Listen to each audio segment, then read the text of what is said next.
ازاي نقدر نثبت ان د ج بيساوي ج ه في فكرة زي دي؟ صلوا على النبي يا شباب. اول حاجة عشان نقدر نثبته ما تقول له والله يا مستر د ج ه وده ج د، عشان اخلي وترين متساويين اخلي الاقواس اللي عليهم متساوية، يعني ده اللي هيجي في بالي.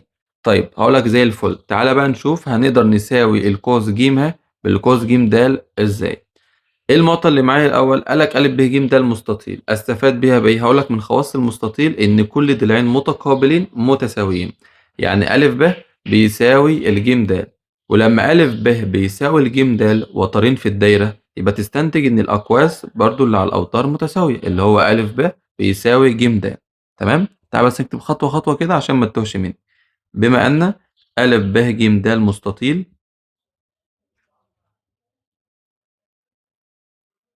يبقى إذا أ ب بيساوي ج د، يبقى إذا قياس القوس أ ب بيساوي قياس القوس ج د.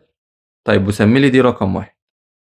هتقول لي تمام، وبعدين يا مستر؟ هقول لك تعالى نشوف تاني معطى.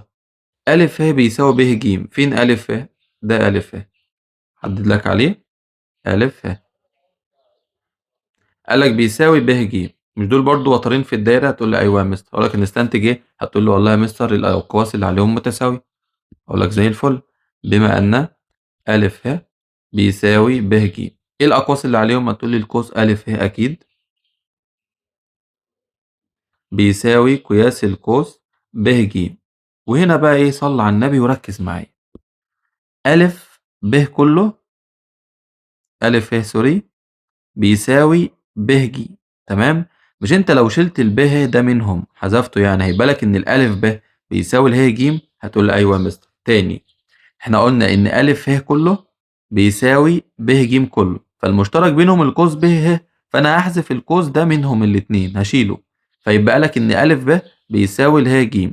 طيب وأنت قلت في الحالة الأولى إن الألف ب بيساوي الجيم د، وأنت أصلا عايز تثبت إن اله ج بيساوي الجيم د. تاني عشان ما تتوهش، أ ب بيساوي ج د، وأنت أثبتت حالا إن الألف ب بيساوي اله ج، فأنت تستنتج إن اله ج بيساوي الجيم د. وبس كده، سؤال سهل وبسيط. يبقى أنا هقول بحذف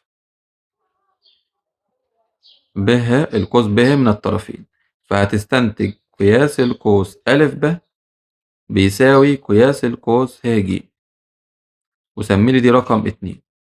أ ب بيساوي ج د اللي هي رقم واحد أهي، ورقم اتنين أ ب بيساوي ه ج.